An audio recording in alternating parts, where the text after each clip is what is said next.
Good afternoon, Lord. We love you and thank you. Thank you for the blessings you've given us. Thank you for the challenges that help us grow. We're closer to you. Thank you for the honor and blessings to serve our great state of North Carolina. Help us not forget that you made us few out of many to do your will. Lord, I pray for those that do not know Christ. Send us out each day to do your will so that others will know your word and his salvation. Please watch over us, guide us, and lead us. We love you and thank you. Amen. Allegiance to the flag of the United States of America and to the republic for which it stands, one nation under God, indivisible, with liberty and justice for all. The gentleman from Caldwell, Representative Hall, is recognized for motion. Mr. Speaker, the journal for December 9th has been examined and found to be correct. I move to be approved as well. Representative Hall moves the journal for December 9th to be approved as written. Those in favor will say aye. Aye. Those opposed, no. The ayes have it. In the journal is approved as written.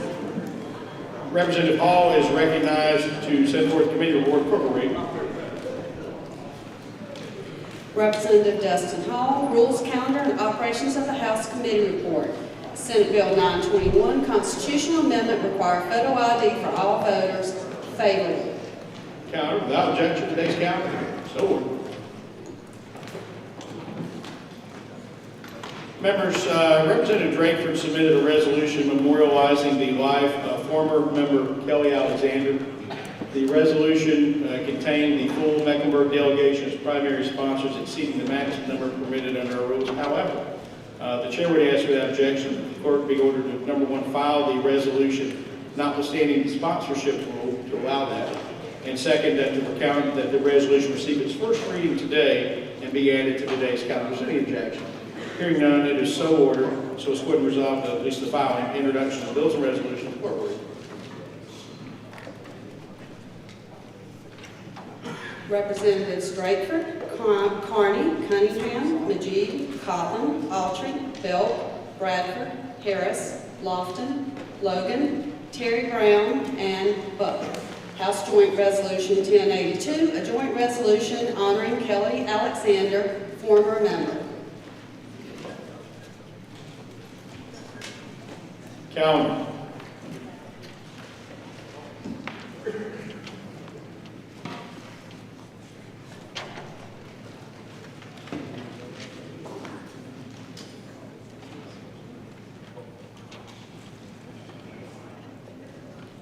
Senate Bill 921, Corporal Reed.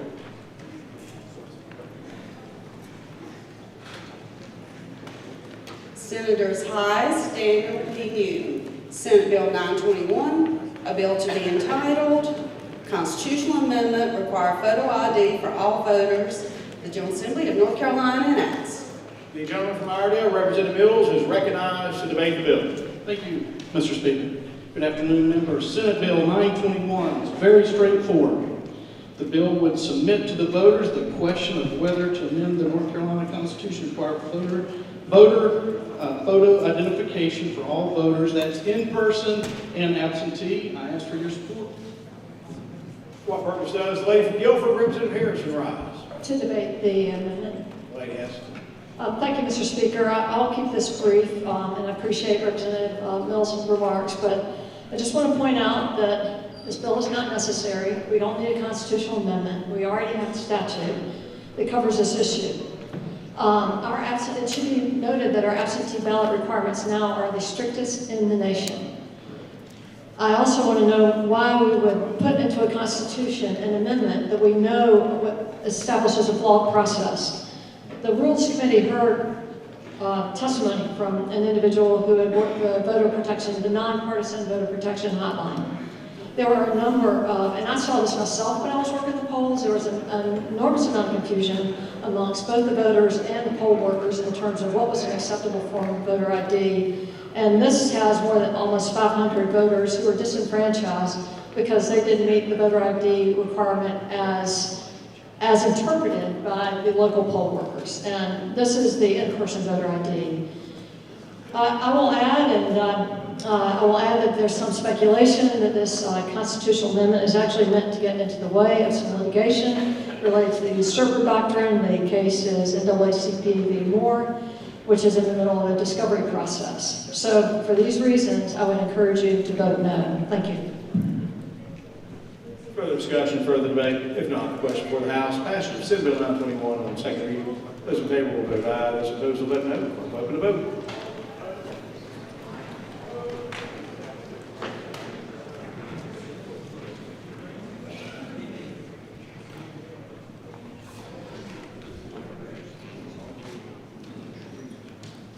Representative John, vote. Clerk will lock the machine and record the vote. 73 having voted the affirmative, 45 in the negative. Senate Bill 921 passes second reading. Without objection, we read third time. The General Assembly of North Carolina enacts. Question for the House, passage of Senate Bill 921 on third reading. Those in favor will vote aye. Those opposed will vote no. Clerk, open the vote.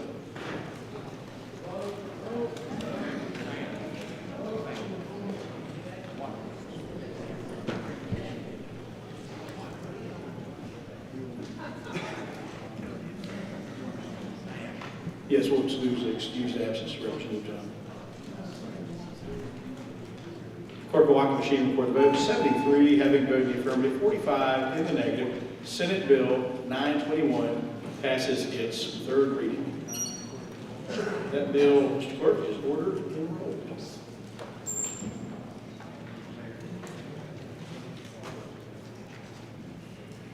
Representative Reese, the gentleman approach the dais, please. As well as the rules chairman and the majority leader.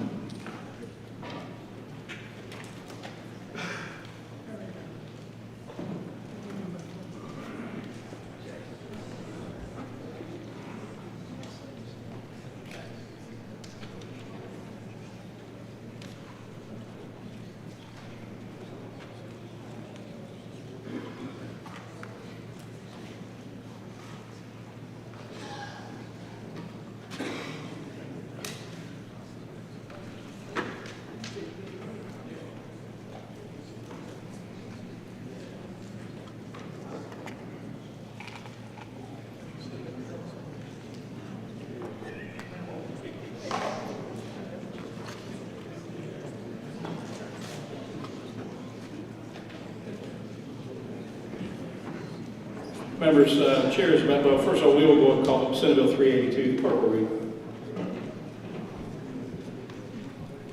Senators Perry, Corbin, and Johnson. Senate Bill 382, a bill to be entitled Disaster Relief 3 Budget, Various Law Changes. The General Assembly of North Carolina enacts. Members, in terms of debate on this bill, the chair just conferred with the Democratic leader, Republican leader, the rules chair, and has an agreement among the parties on this one. There will be debate, will be limited to 2 individuals on the Democratic side. It will be Representative Reese for a period of up to 7 minutes. Representative Ager will have a period of up to 5 minutes to speak to the bill. The same will be extended to the majority side, so there will be equal time. I'll let the majority leader of the rules chair advise which other member other than the rules chair would like to carry to speak to the override, and I'll do that. But we're going to apply that rule. And we did have significant debate on this bill. Remember, we went for several hours. But we know the chair is aware of several folks who have some issues this afternoon, health-wise or whatnot, so trying to be mindful of that, as well as we have some family members for the resolution that will be following that. So that will be the order of business in terms of this. So if any other members seek the floor, the rules shall be recognized for the motion. The previous question, the chair will simply ask based on the agreement of the members. Please compile that on both sides of the aisle. So with that, at this time, for a motion, the gentleman from Caldwell, Representative Hall, is recognized first for a motion, then to debate the bill. Mr. Speaker, I move that the House pass Senate Bill 382, Disaster Relief 3, Budget, Various Law Changes, notwithstanding the objections of the government. The gentleman has moved that the House do override the veto of Senate Bill 382 and has the floor to debate the bill. Thank you, Mr. Speaker. Members, I won't go long in debating the various merits of the bill because we've already done that as a body when we were here when we passed it the first time. But I will speak to a couple of things that I heard in the media, some things that I frankly think were framed incorrectly. And the first deals with disaster relief in this bill. Those of you who have been here before this session have been through hurricane relief before understand that the way that this body's handled hurricane relief has been similar to the way that it's been handled in the past. We've had many hurricanes in eastern North Carolina, and typically those hurricanes cause such damage to the state that it's not possible for the state alone to meet that burden. And that's why Congress, time after time, in natural disasters across the country, comes in and passes funding to go to those affected states. That's what I think is going to happen here. I spent all day yesterday in D.C. talking to our federal delegation, including both of our U.S. senators. We've got every indication that help is on the way, and on the way very soon. Probably by Christmas, by the end of this month. We anticipate getting maybe $25 billion or so. And that's the kind of money that it's going to take to make a material impact on the disaster in western North Carolina. And I've been out there too. Been to some of your districts to see the devastation. Some of you all have lived it, as Representative Dudley Green has, who went with me yesterday to D.C. to make our case to our folks in Congress. It's probably a $50 billion problem. Hurricanes generally do cost tens of billions of dollars, and no state, no matter how fiscally well they handle things, can possibly meet that kind of burden. And so what we do as a state is what we've done this time. We come in and we pass a bill to try to meet at least some immediate relief for those folks who are most affected. And this body now has passed roughly $1 billion in funding for storm relief for western North Carolina. After our vote, when we were here a few weeks ago, I found out from central staff that of the money that we've already appropriated for storm relief, maybe somewhere around half, if that, has been spent thus far. Not only just spent, but or even committed this far. And that's because after a storm, as we've dealt with many times before, you can send all the money in the world to it immediately. But you've got to go out and figure out where the need lies. And the damage area is so great that it takes time for folks to figure out where does the money need to go. And again, that's why the billion we've already sent has not been spent. And we're now at least a couple of months out from the hurricane. And so it's nothing unusual the way this body's handled this particular storm relief, which is why it's so disappointing to see the arguments that some have made that this body is not taking care of our folks who have dealt with disaster. Well, let me tell you what I plan to do as we come into the next session. We're going to have to come in and take a look at the way NCOR and other groups deal with hurricane relief. We see now in eastern North Carolina, 8 years later, over 1,000 people are still living in a hotel or otherwise not having their homes rebuilt. We heard testimony a few weeks ago from the director of NCOR that essentially they've lost hundreds of millions of dollars. They didn't keep track of it. And that's not surprising from a government bureaucrat, but what's infuriating about it is when you're dealing with folks whose their sole job is to get people back in their homes. Think about 8 years of being out of your home. Eastern North Carolina is flat, a little bit easier to build there than it is in western North Carolina. Topography is more difficult. If it took them 8 years in eastern North Carolina and they're not done yet, I don't know that they'll ever be able to get western North Carolina built.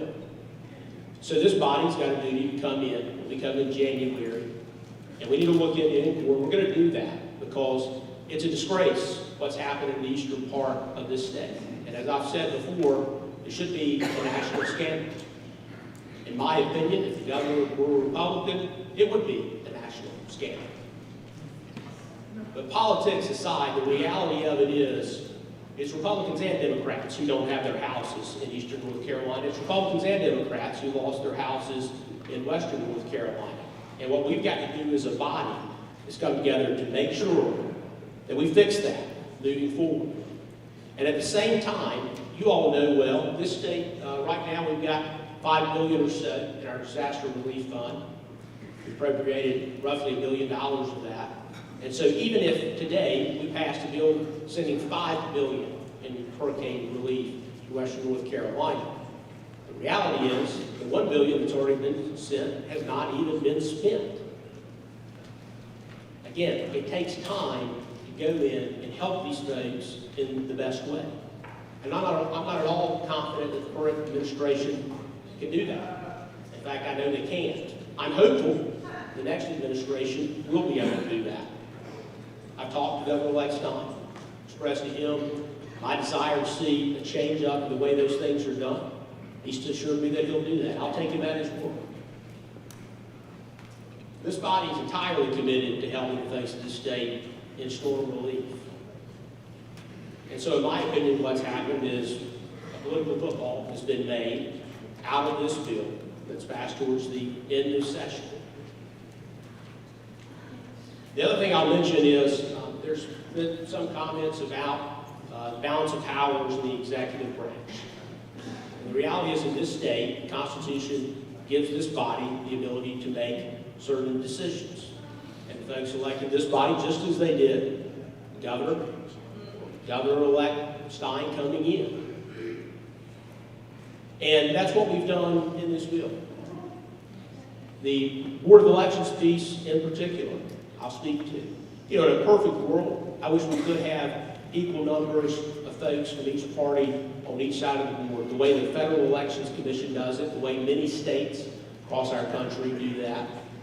And we got that passed, and unfortunately, it's tied up in the courts. And so this body decided to go a different direction. And it did it at the same time that we're seeing local boards of elections across the state approve voters who are obviously not eligible, people who have passed away before Election Day, for example. And that's not in dispute. That's happened, and it's been reported on over and over. And so my only desire, and I know the desire of, frankly, in my opinion, everybody sitting on this floor right now, is that the folks who are eligible to vote be registered and that their vote count. And it needs to be this body making those rules, because that's how our system works. The General Assembly creates the law, the executive goes in and enforces it. And in this bill, part of the executive branch, the state auditor, will do that. I simply disagree with the way that the current State Board of Elections has handled things, preventing parties that are maybe on the right from getting on the ballot, while helping parties who are on the right get on the ballot, while making it very difficult for parties on the left to get on the ballot. And they've had to be sued by people like the Green Party to get on the ballot. And so my point is not to get into every potential example of what I see as abuse of the process by the Board of Elections, but my point is to say our desire simply is that the law be enforced as it's written, no more and no less, and that folks be properly registered and that votes be properly counted. So I hope you will override this veto.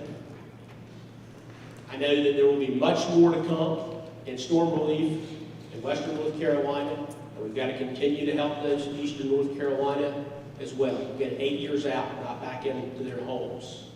When we come back in 2025, I expect to be the speaker of this body, and I can tell you that my sole priority from day one is going to be that hurricane relief.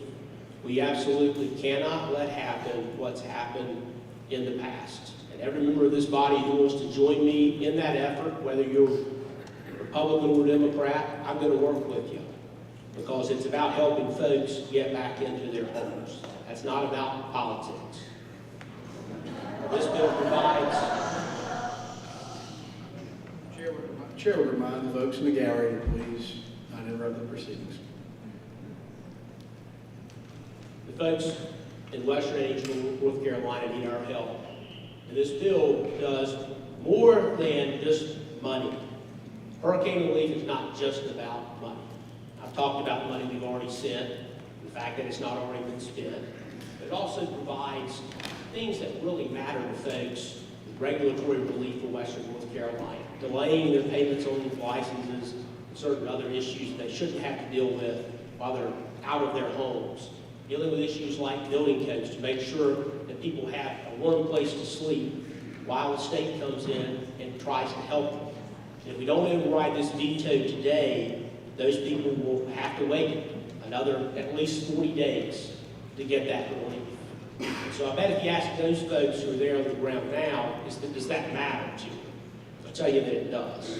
This bill gives them that relief immediately. I hope you will join me in voting to override the veto.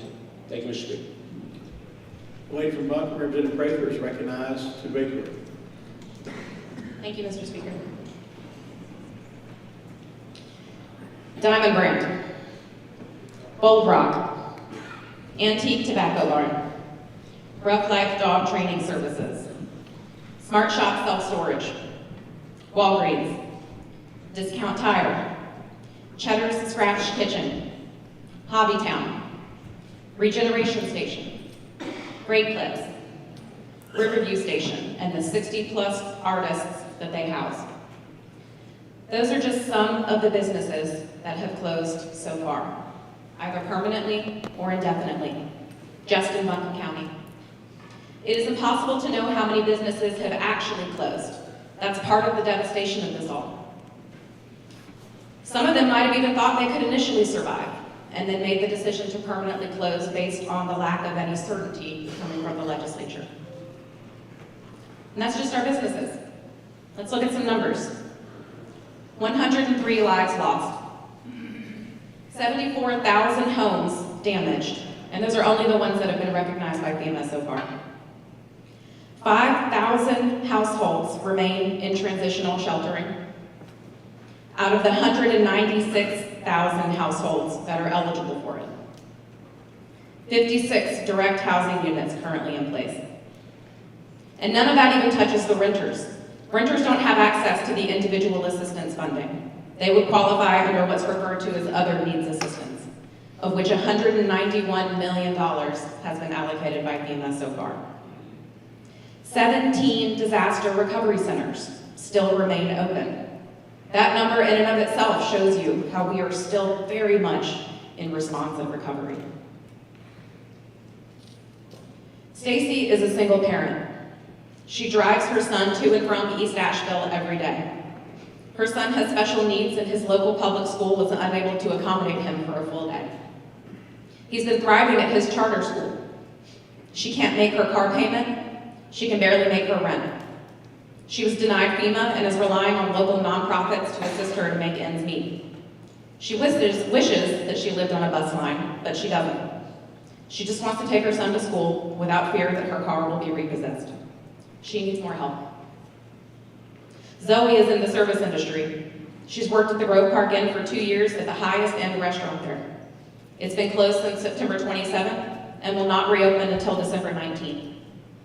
5 of her colleagues have already moved away from Western North Carolina because they simply could not afford to wait for help.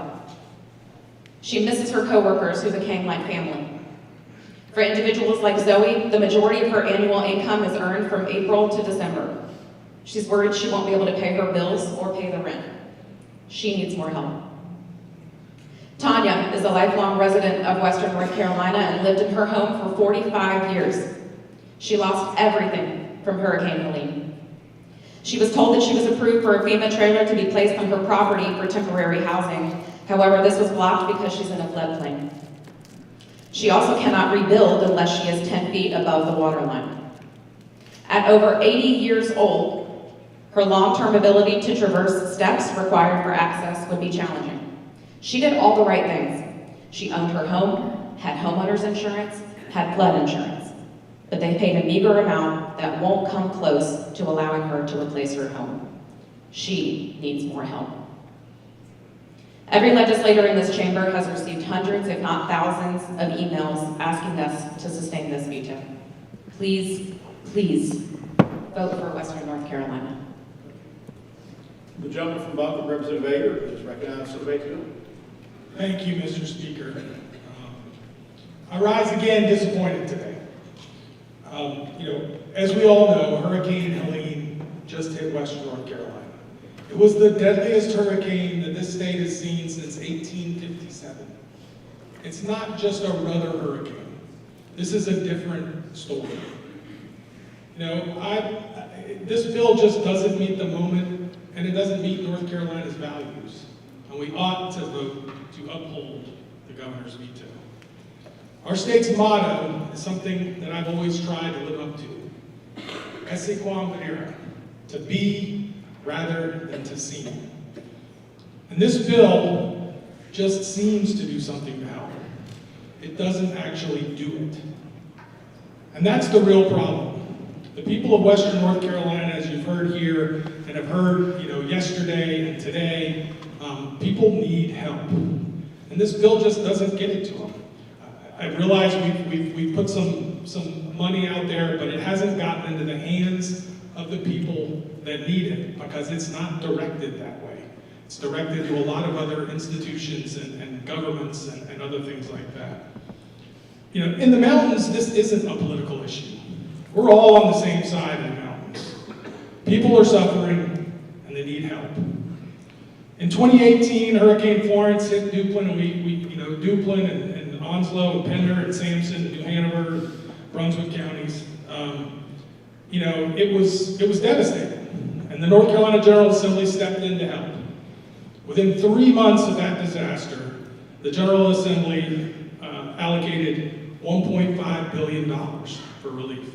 We're now at the 3-month mark for Helene, and we know where we are. That money went to homeowner, to repair homes. That money went for affordable housing. It was funds for farmers. For Helene, which by all estimates that I've seen, is about 3 times the value of Florence. And we've allocated 2/3 as much money at the 3-month mark, just to balance the two against each other. I struggle every day and wondering what I'm supposed to tell my friends, my family, my neighbors, when I go down the food line to pick up groceries. The only grocery store in my little community. Do I just tell them, what they already suspect? That we're just, too far away from Raleigh for the state to really pay attention? That's what they already think. That's what people in Western North Carolina think. Buncombe County's gone from the lowest unemployment in the state to the highest unemployment in the state in 3 months. And we've got businesses failing. We've got farmers trying to figure out what they're supposed to do with fields that are covered up in silt and soil and sand, and others that are just, bedrock.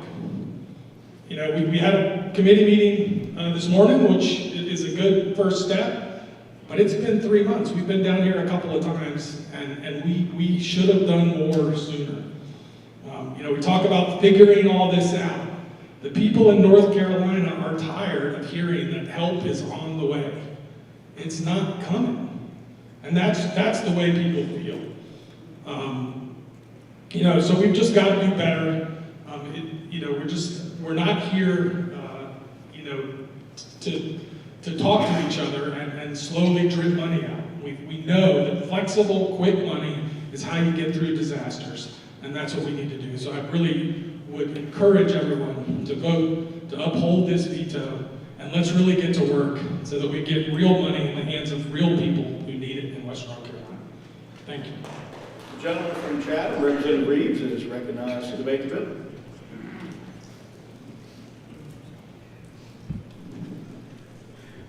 Thank you, Mr. Speaker. One, for the folks that are here, I want you to understand a whole lot of us want to talk. We don't have that option. For those that don't follow the House, I think to say it was a negotiation is a little overstated. We get told what we're going to do, and that's kind of what we have to do. So I now have 1 minute and 43 seconds to tell you this simple. I have to push back a little bit at something I heard about making this political. This is called a disaster bill. If you look this up online, it says it's a disaster bill. We had a chance to help all North Carolinians today. We've had that opportunity twice now.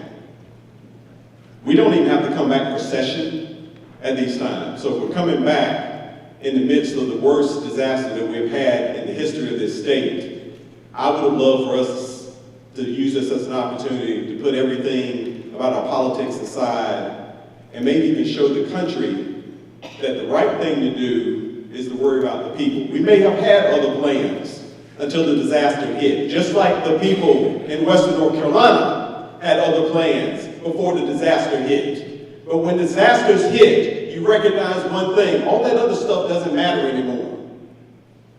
We need to help people get their lives back. That's what we should have been doing today. That's what we should have done a month ago. That's what I wish we would concentrate on. But what I've heard today is a focus on politics, and I am disappointed sorely. So I am sorry to the people of Western North Carolina that we did not take the opportunity that we had today to do the right thing by you, to decide that it's not worth the politics. But I will tell you in these last 10 seconds, there are at least 49 people here who have not forgotten what you're going through. And we're here for you, and we will keep fighting for you. Thank you. For the final speaker on this bill, the gentleman from Avery, Representative Green, is recognized to make. Thank you, Mr. Speaker. I'm not going to spend a lot of time talking about the election provisions in this bill. My colleague has spoken on those eloquently, and I think they're adequately addressed. I want to speak to you a little bit about hurricane relief.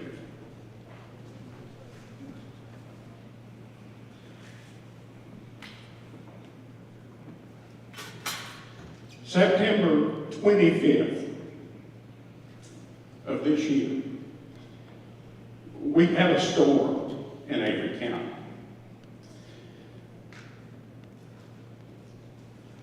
Our bridge, the water had come up to such a point where my family and I decided we needed to cross the creek, keep from being cut off.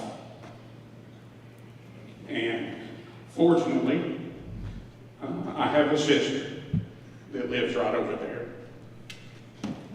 So we left the home place that both my sister and I had lived in as we were growing up and went over there. Got by fairly unscathed that night, although we recognized when we went back across the bridge to go back over there to the house, the water had already washed the pavement up off the driveway. So, and we were saying to ourselves, but the hurricane hadn't hit yet. It's still coming. So the next night, we'd already planned. We just need to go on over to my sister's house. And along about dark, that's what we did. We spent that night, and it was raining. Wind was blowing like crazy. We spent that night taking turns, getting up, looking to see, and I'm talking about now a creek that is 4 to 6 inches deep, usually, and about maybe 8 feet wide. And we began watching that thing. And we would get up every hour or two and look out. And there's 2 bridges there on that property. And the water gets over the low water bridge fairly regularly, and we always know that's the signal when we really need to pay attention to the high water bridge. And throughout the time we looked and we said, well, it's not up to the high water bridge yet. So maybe we're going to get by this time. But we went on, and just about everybody in the house got up. My sister, my brother-in-law, my wife and I, my son, my daughter-in-law, actually her sister and their dog. We were all piled up in there in my sister's house. Daylight came and we said, well, maybe we're good. Maybe we're good. This thing's only supposed to last till about 11 or 12 o'clock today. Maybe we're going to get by. As the day went on, we kept we watched that 8-foot wide creek get over down below our house, probably 50 feet wide, and rushing water. Somewhere along about 10 or 10:30, a culvert from the road above us appeared on our upper bridge. And when that happened, it had come down from the highway about a half a mile up the road. As I learned later, debris had dammed up behind it and caused it to actually blow out. And when it did, that storm surge came down the creek, and no longer was that upper bridge passable. That is only one time in 61 years I've ever seen it do that. But that bridge was not passable. But that storm surge and all that debris came down, and it took a 2-car garage down to the concrete pad. It threw it into the upper end of the house and threw 4 feet of water into that house.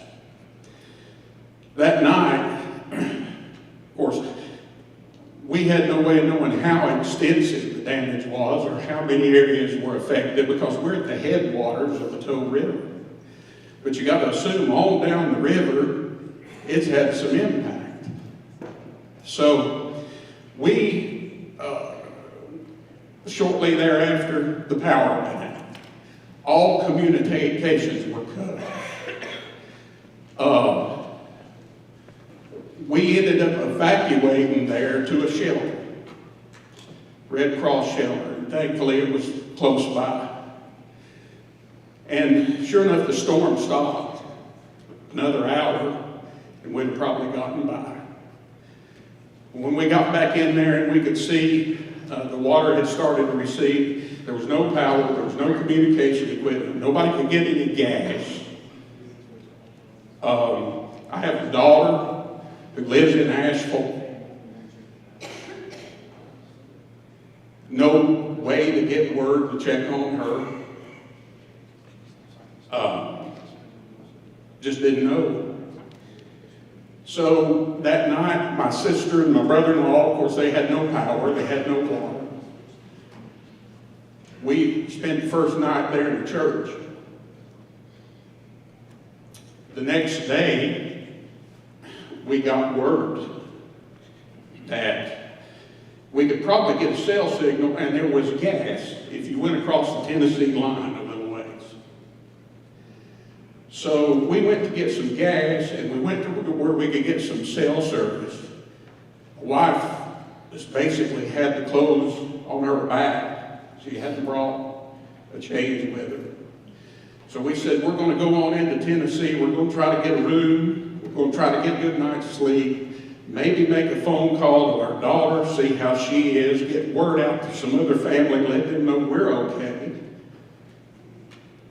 Maybe do some laundry, maybe buy a change of clothes. We went, there was not a room to be had, but no room at the end. We discovered. Walmart was open though. We bought a few items of clothing, no rooms. We spent that night in the Walmart parking lot, Johnson City, Tennessee, in our car. We were able later that night or into the morning to get to a truck stop where we could do some laundry, get a hot meal, get a shower. And we headed back to begin our recovery. And when we got back and the waters had receded, we saw that our driveway had gullies in it that were probably 8 feet wide, 6 feet deep, I'm guessing. Debris against the bridges, that culvert, an 8 to 10 foot culvert was rested there on it. We had to basically cut our way across the bridge to make a footpath, and then climb out of the driveway into the house, only to find out there'd been 4 to 6 inches of mud in there. 4 feet of water had been in the house, everything in the house under 4 feet, and forget it. It's gone. Look in your house sometime. Look at whatever's there for under 4 feet. You don't realize how much is there under 4 feet. We were able to salvage a few things. But anything that was cloth, it wasn't solid, basically, was gone. Now it was debris. Had to be mucked out.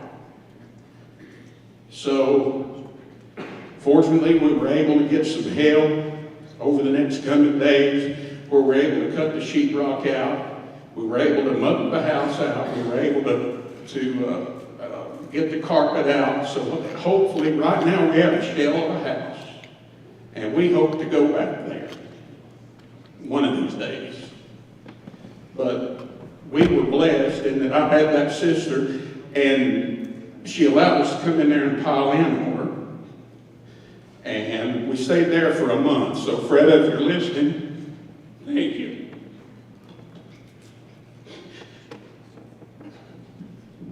Now, I've heard help's not coming.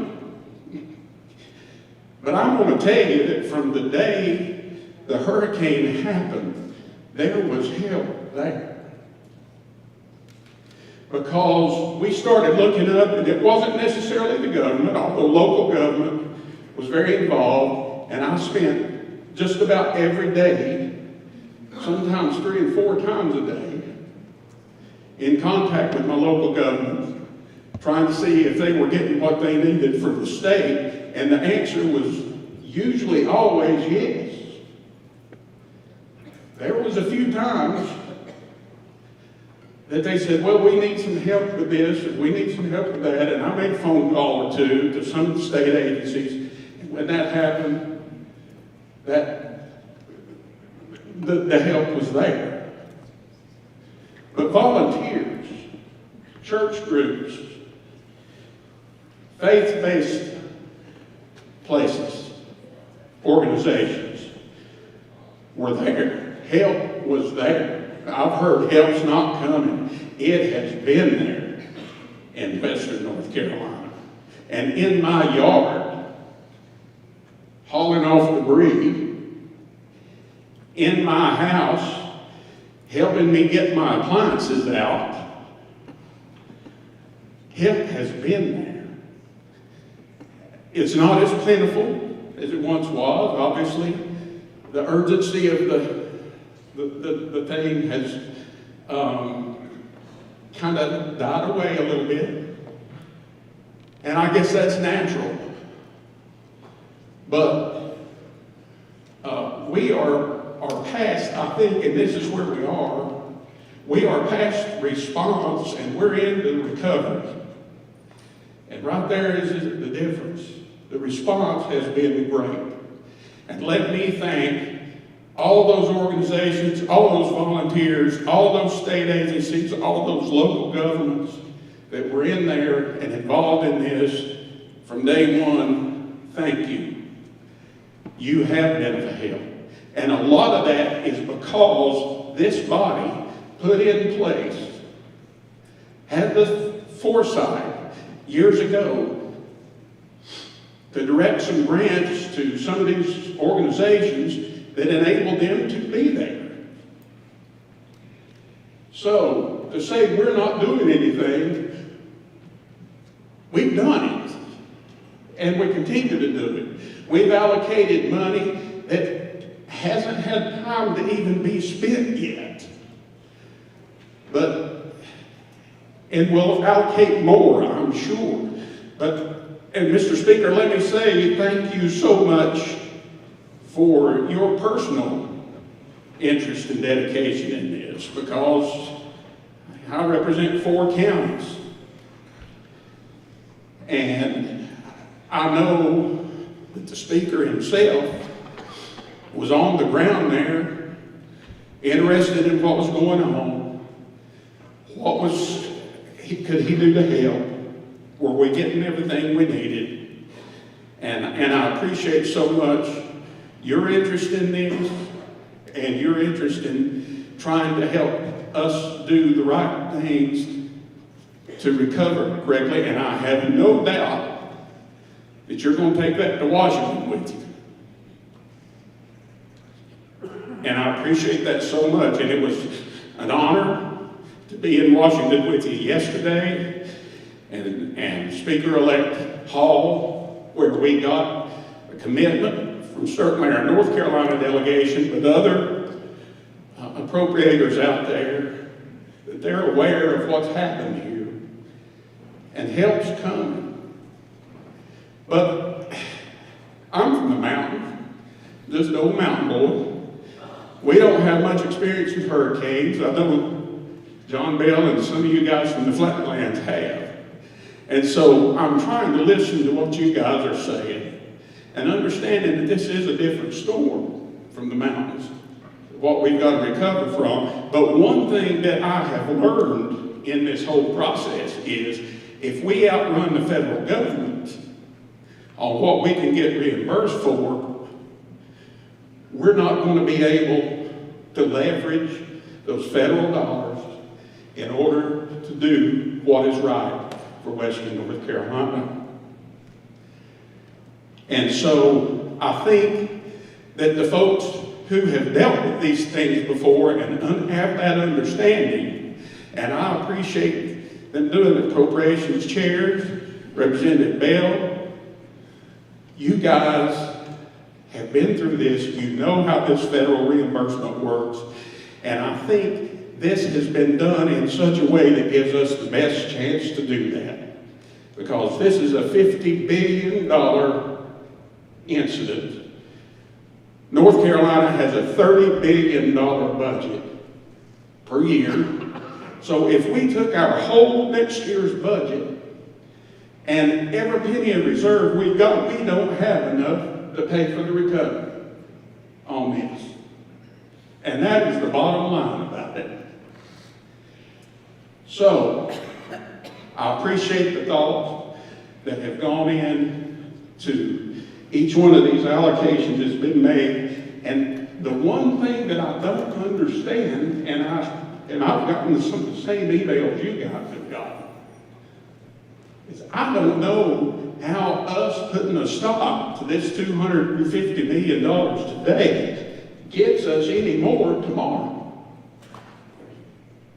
I just don't understand that. Maybe somebody can explain that to me. But I don't know that there's going to be another bill right away. So let's get this done. Let's quit arguing over the politics of it. As you say, Representative Ager, Representative Prater, Western North Carolina needs the help. Let's get it forward. I'm going to vote to override this veto, and I hope you'll vote with me. The question before the House is the motion that Senate Bill 382 become law notwithstanding the objections of the governor. All those in favor of overriding the veto will vote aye. All those opposed will vote no. The clerk will open the vote.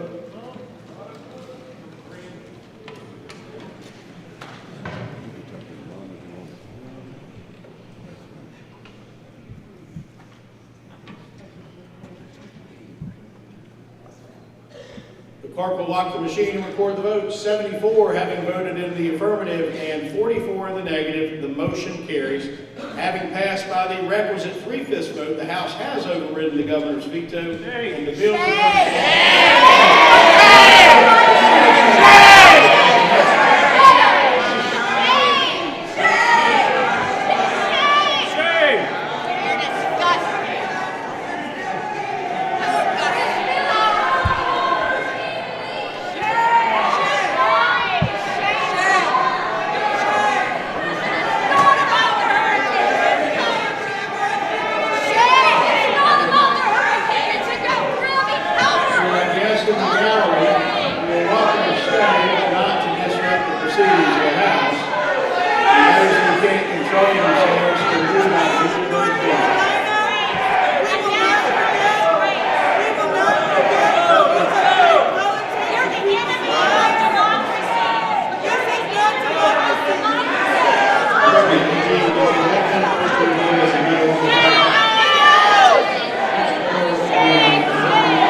people in this country that say you care about these journalists, that you care about these rich motherfuckers.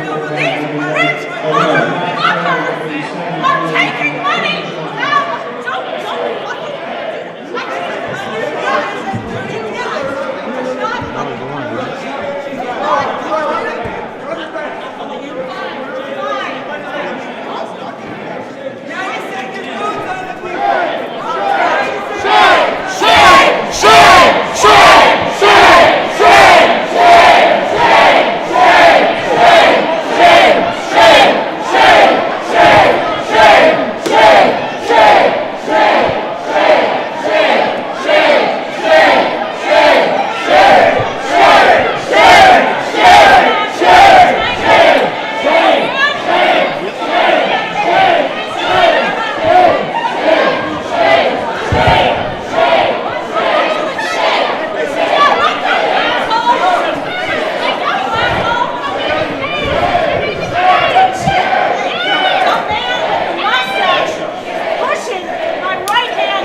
Step back!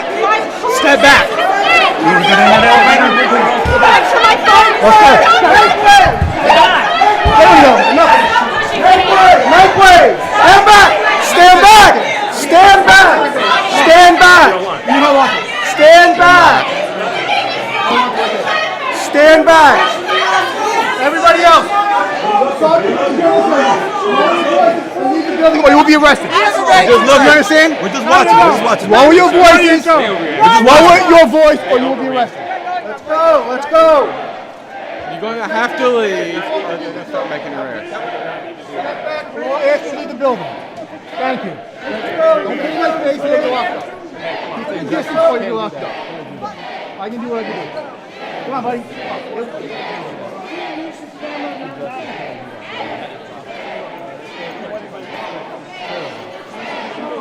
Y'all probably don't even know what the fuck the deal was about.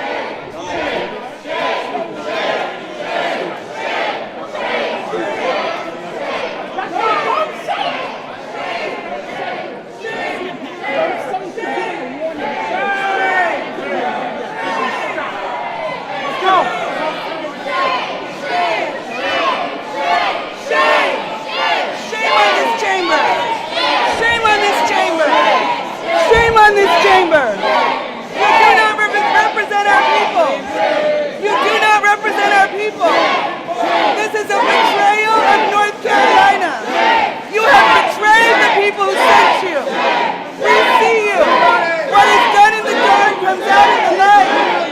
We say shame. The people of North Carolina say shame. What do you want to do? Where? Shame.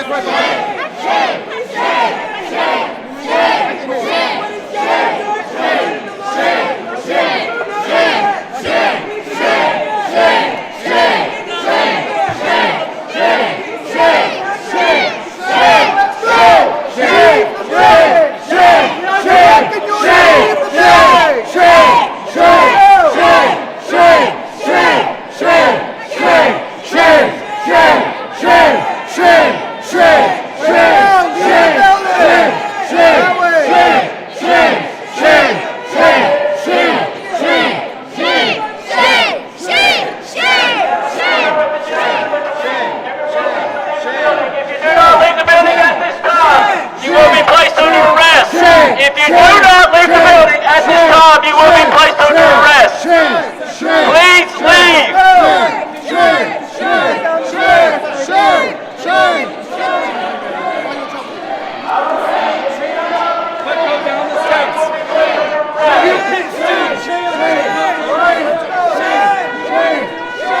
People's house. People's house. This is the people's house. People's house. The will of the people has been betrayed today. North Carolina has failed the people's house. Has failed the voters of North Carolina. The people spoke, and this is our house. Don't put your hands on people. Don't put your hands on people. No, down the stairs. Shame.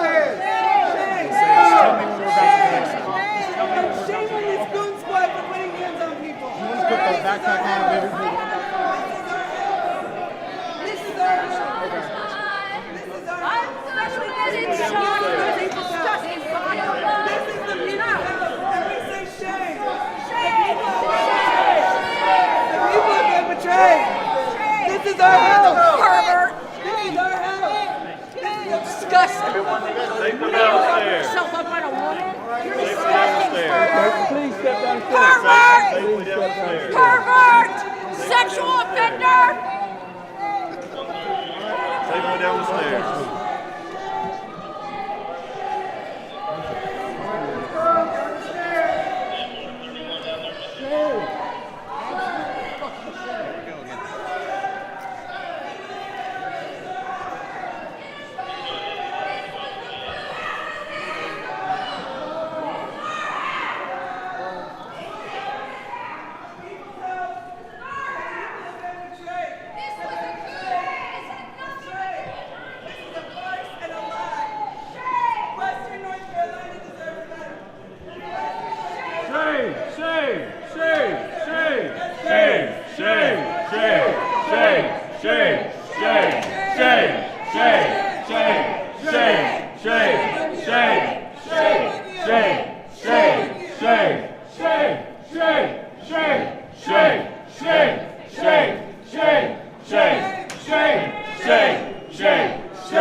Has not been done today.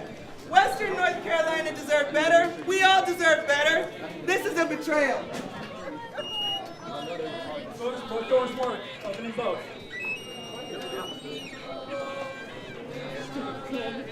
NCGA police is corrupt. Yes, they are. I have it on videotape.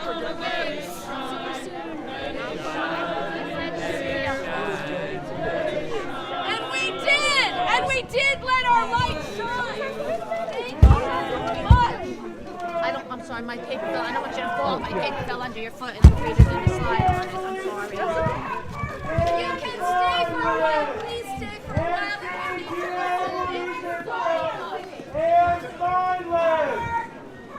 I need these people to act like they got some sense. Some of these people are not doing it. Reverend Barber was pissed.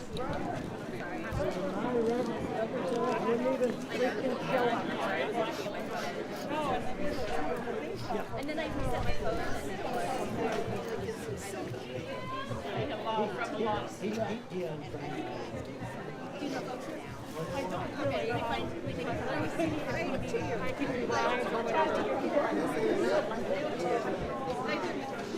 NCGA police is corrupt.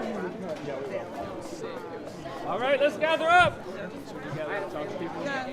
Circle around, folks. Circle around. Come on in, Team Democracy. Come on in. Come on in. Come on in. Come around, folks. Come around, folks. Come on, get close. Get close. You want to bring it in? Yeah, there's a lot of stepped up. There's not much to say to redeem that vote because that's an irredeemable vote and a damnable shame. I'll do my best. I will do my best. One of our sisters was arrested, as many of you saw, in a totally unnecessary show of force that was also assaulting other members of our family here, including folks who were in position and wanting to express their First Amendment right of protest, and were instead forcibly removed. Instead, this is not what we expected of the police. That type of violence. They usually don't try to show it like that, but they're clearly we're in a new day. Yeah. And we are going to need everyone to go support Ann. What's Ann's last name? Humphreys. down at the jail later tonight. Someone look up the address. I used to have it memorized. Hammond Road? What's that? We'll work on bail now. I mean, there's bail in place, so and we'll direct people to it. Yeah, we're going to have to pay close attention to what happens next. 3301 Hammond Road.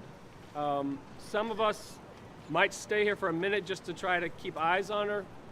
I know first, but this is a gut blow. And it looks like one of the Democrats swapped. Yep. And one Democrat decided not to show, Cecil Bartman decided not to show, and we need to make him famous. Yeah. And then one other, John, it was not his fault. He was in the hospital or was very sick, so that's not on him. But this is a new day for us too. This is a new gathering of folks in a rainy day who have been here all day, and that is powerful.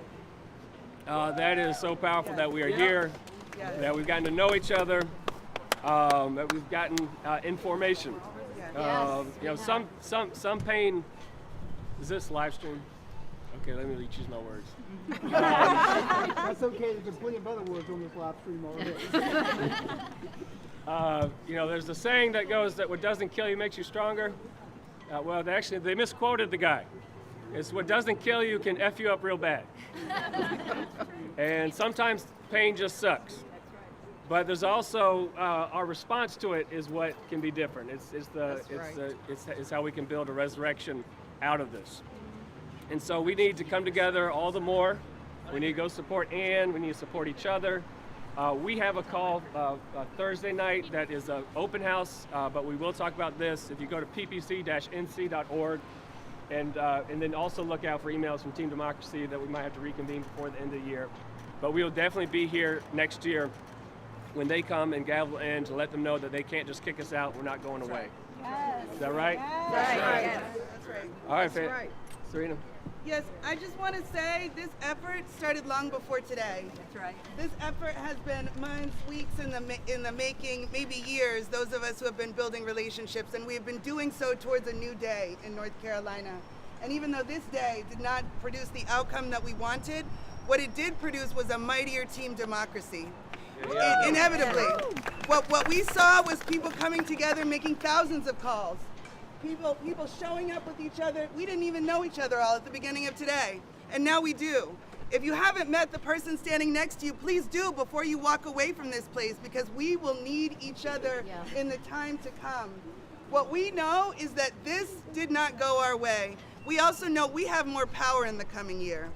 We have more power. This can be a changing moment in North Carolina, regardless of the outcome of this vote. And I hope that all of us look upon each other as the heroes, hometown heroes that we are coming into this place. Right, our people deserve us to stand in the gap when our legislators do us wrong, and we did that today. I am proud to stand with you. We are proud to stand together, and we are going to keep building from here. Amen. That's right. Damn sure. If it's all right, Ricky, you got a song for us? Or should we do? Let's do.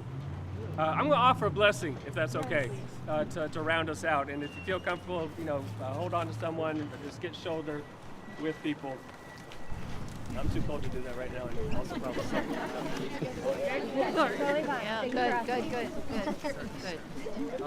Karen, you want to say something?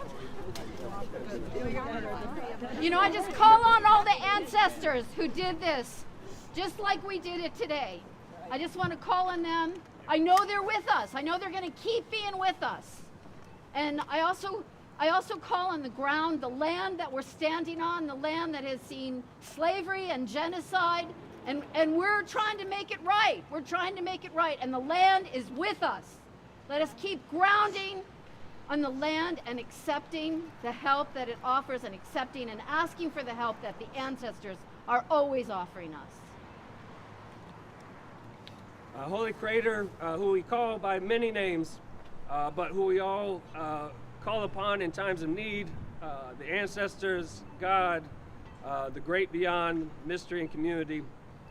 We feel and know your presence is here because we are here in the struggle for justice. And as Dr. King said, that in the struggle for justice and freedom, we have cosmic companionship, that you are with us as we walk along the way. God, you didn't promise us that it would be easy. You didn't promise us that it would always go right. History tells us that change and progress is not inevitable. But God, your promises are even greater than that. You promise that we don't have to do it alone. That we will be shoulder to shoulder with people along this way, pilgrims in this journey, who will pick us up when we fall down, who will speak when we can't speak, who will walk when we can't walk, and who will be there to welcome us back when we have rested. God, thank you for each and every person that you have brought together today. We didn't know each other all today until today, but we are a new and unsettling force every time we come together. That's right. A new and unsettling force that is going to change this state to eventually where they cannot. Yes. Yes. We have enough strength and power that they cannot say no. Yes. That actually their opinions aren't going to impact our people and our communities anymore, and that we are going to go forward together and not one step back. In many names, mighty names we pray. Amen. Amen. We shall overturn. We shall overturn.